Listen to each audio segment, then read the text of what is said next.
What's up, guys? We are back.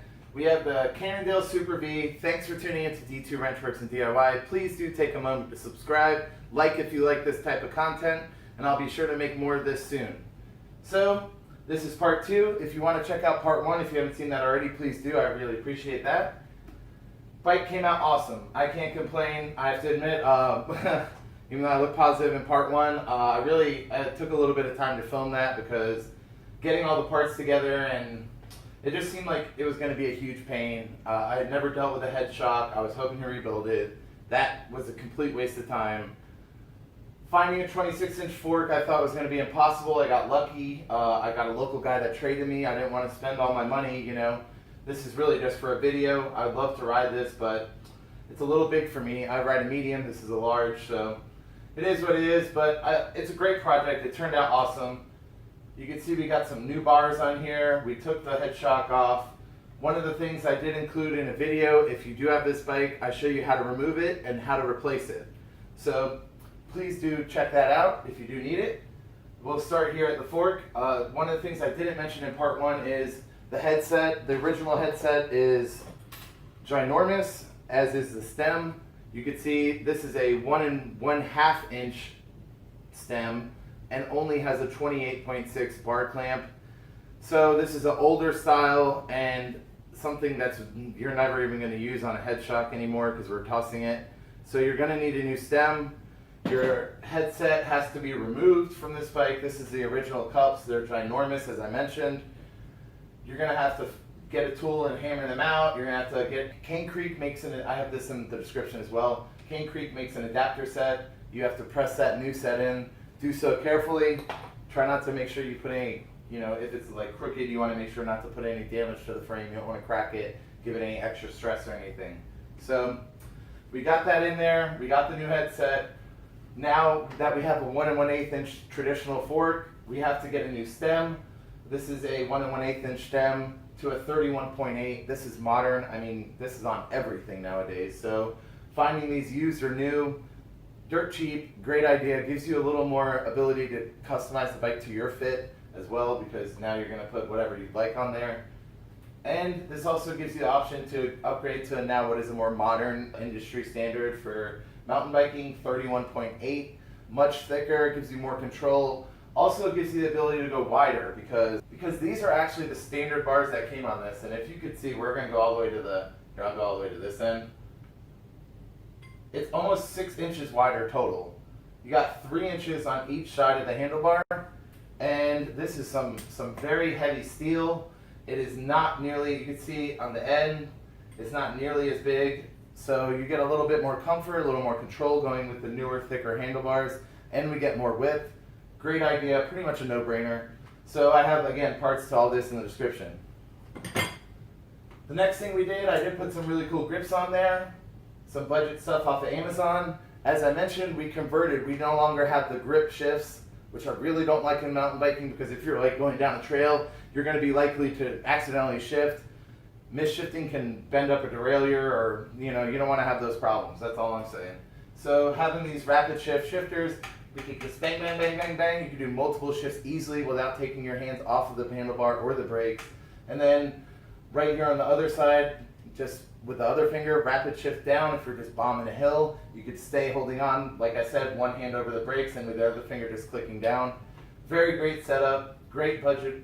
These are Shimano Alivios, super tough. This is something I see on a lot of bikes even today in 2020. Treks, like, not their junkiest, but they're like mid-level mountain bikes. They still use these 8-speed Alivio shifters. So if you got an older bike like this, these are a must-have. Cool thing too, they have these little shift windows that show you what gears you're in, just in case you're climbing, you run out of steam, you forget, oh, I actually have another gear. That saves a lot of energy. So that's a cool fact to know. One of my favorite things about this bike, by the way, this awesome tubing. This is no longer done like this anymore. Made in the USA Cannondale frame. They always had these funky fat tubing, very cool looking. And honestly, the whole bike came out so nice. It's shocking how nice it cleaned up. I wish I had something better than an old cell phone to record this on because it pops. I'll show you actually in some pictures here. And I think you'll agree, it came out awesome.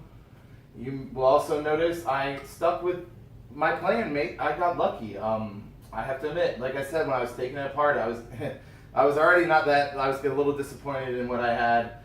And then after I filmed part 1, I took it all apart and everything was just so rusted. I mean, it was not just abandoned, but it was abused. It was just left out to rot. And these are good components. The front derailleur, though, looks amazing. I did all of this stuff in Evapor Rust. This is, again, in the link in the description. I don't do it the way that they suggest in the video, but I've been doing it this way for years, my way, and it's the best way, I think. I clean it up the best I can. You know, maybe a little simple green, trying to rub off all the dirt and everything. And I just drop it in like a mason jar or a milk jug or whatever, how big the part is. I just drop it straight in there, seal it up, or just let it sit.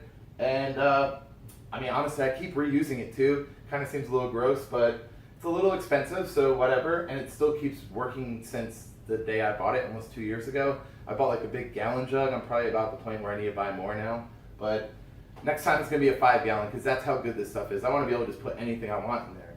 So the rear front derailleur works perfect, looks awesome, still has all the nice chrome. The sticker's still on it, the Shimano STX.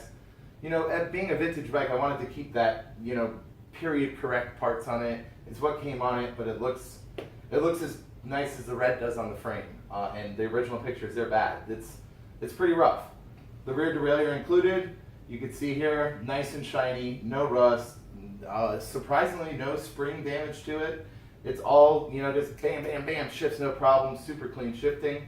I was very, very happy with that. Like I said, if you got any stuff that is, you're thinking about tossing, I mean, cassettes, freewheels, chains even, you know, if we're on a budget, that Evapor Rust will save a lifetime of parts for you. So definitely consider using that. Went with my traditional gold chain on here. You guys already know the deal with that. Gold chain mafia for life, guys. Got some pretty cool budget red pedals on here, and it's hard to see, but these are like a composite, so I wouldn't go jumping hard because these will probably, you know, I wouldn't do no 6-foot drops on them. They're just composite. But they do have nice non-slips, like for you to hit some pretty good trails with locally. These little pins, and they're actually replaceable. You could flip them over and take them out. It comes, when you buy these new, they come with extra pins, as well as a little pedal wrench to just, if you don't have the tool, to get you going. So these are cool buy. They match the bike pretty good. I was pleased with it. My next best thing, I mean, actually, everything I'm super happy with. That's what I'm saying. Like, the way it came out after, I just can't believe how good, and it encouraged me to want to find more bikes like this. I wish I did. They're hard to find, but the brakes, you can hear that. They got some super good action. These are, again, brand new Shimano Alivio or Altus, whichever one they are. Strong stops. They look great. They're black, you know, kind of match the whole theme I'm going with here. The wheels was the next thing that I ended up changing, but the brake stops, amazing. I mean, it's strong. It's hard to display it, but you can hear in the noise how fast it's retracting back and how hard it's hitting when you brake. And I mean, I'm barely pressing it. So, like I said, I was super pleased with that. They also come with brand new brake pads. Again, great budget buy. None of these are very expensive, in the 30, 40, something like that range a piece. So back to the wheel set. The wheel set, what we had done before was, I think there were some like no-name Sunlight rims, and they had some like decent Shimano hubs on them. Unfortunately, I decided not to keep them because, like I said, I had these black wheels and I thought it would be a little better deal. The front wheel is the big problem with the old ones. They had a single wall to the rims, and what that means is when you pull the tire off, there's a little rubber strip, and the spoke heads, the nipple heads right there, are actually like touching the tube. Like you can see right here, that's all your spoke heads right there, your nipple heads. So yeah, they're not protected very well at all. And I mean, technology's out there, 26 parts, they're pretty accessible. Everybody's going 2.9 or 27.5. Whatever, we don't need all that. This is cool enough, it looks awesome.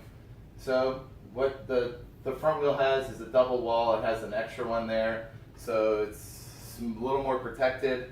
You don't want to be in a situation where you're out in the woods and you have to deal about flats or any of that. So the rear, I ended up switching because also this, like I said, it worked out great for me. We had 7-speed cassette before, And as I predicted in part 1, probably only going to be able to fit a 7-speed. Yep. So put that one on another bike, took the wheels off of that one and put them onto this. This now has an 8-speed freewheel. And what that means is we took the washer from the non-drive side, the side opposite of this bike, took the wheel out, there's a bunch of nuts on there. They have different thicknesses, and I have a bunch of different parts of those. So I was able to take one off and put a thinner one on the other side, moving the wheel about 2 millimeters of axle width from the back side of this to the front side where the freewheel is, because with the extra gear, you're gonna have to worry about it basically hitting the chainstay here because you have too many gears, it's too wide.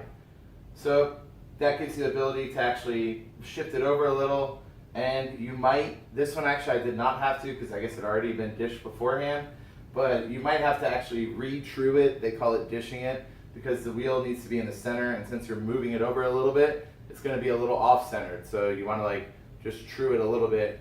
You might have to take some out, put some back in, so on and so forth. It's really not a hard process. I mean, honestly, you could just take the freewheel and your rim to a shop. They probably won't charge you about like 30 bucks or something.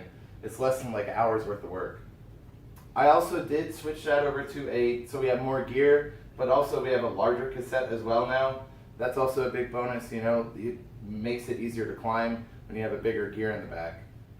Another thing I did want to point out too was the cabling. I don't know if you had noticed in the first one, but it has actually ran all kinds of wrong. This is the rear, and it actually goes through and to the back side of the other end of the frame. This side here was ran down like it's the rear derailleur. That's actually supposed to be the left shift cable coming out on this side, and it goes underneath right here and comes up right up here to the front derailleur. So if you do have this bike and you're looking to do this, make sure you do wire it up correctly, because I'm sure whoever had this beforehand was having a bunch of shifting problems. It was not set up right at all. So I'll show you in the pictures as well. It won't be hard to see. But that's pretty much it on the bike. It came out really nice. I was really pleased with it. It's a super hard to find bike, I'll tell you that. There's not a lot of info out on the head shocks, so hopefully this saved you some trouble. Hopefully you don't mind dropping me a like and subscribing, guys. I really do appreciate it. It helps my small channel grow. Thanks so much. I hope you guys enjoy all the good pictures that came out. Like I said, I think it came out awesome. Wish it was just a little bit smaller. You have a good day. Bye.